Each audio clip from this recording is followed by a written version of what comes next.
Hi everybody, welcome to Balanced Perceptions. A couple nights ago my car wouldn't start. It wasn't any big deal really, it was just a loose electrical connection on the battery.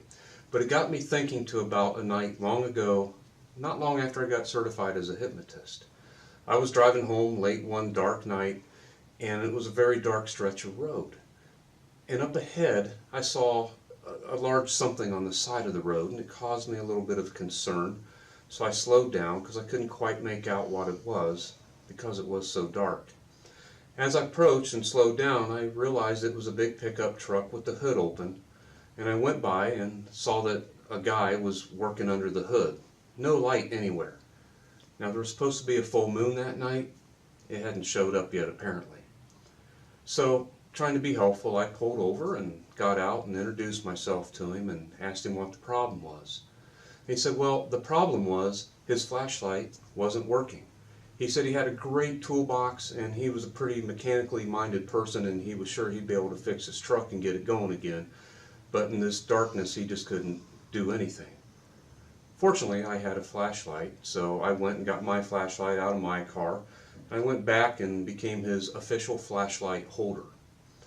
Well, as he was getting his toolbox out of the bed of his truck and coming back around and we were getting all situated, he asked me, of course, what I did. And I told him I was a hypnotist. And he kind of looked at me odd, and I'm used to that actually, but he said, oh, you're going to control my mind, aren't you? And I said, you know, honestly, I have no idea how to control your mind, but I do know 100 ways that you can control your own mind. So we got to work. He got back under the hood of the truck and started working. I was holding the flashlight, shining it there, and when he would dig around on his toolbox, I'd shine it on his toolbox. It was a pretty impressive toolbox. I'm not mechanically inclined, but it was a big toolbox. So I asked the guy, I said, how many tools do you think you've got in that toolbox? And he kind of looked up and he said, I reckon I got about 100 tools in there. He said, I got a 50-piece socket set, I have 25 different wrenches, 24 assorted screwdrivers, and one big hammer. I was impressed. So I held the flashlight back and forth and we chatted as the night went on. And it got to the point where he turned around, put his hand out to me and said, I really appreciate all your help, I got it from here.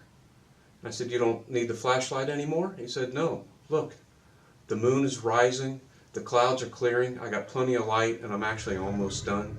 Thank you so much for your help. So I went on my way. I got in my car, started up, and looked in my rearview mirror. And I saw that his headlights were on, and he was driving back onto the road. That's right. Thank you.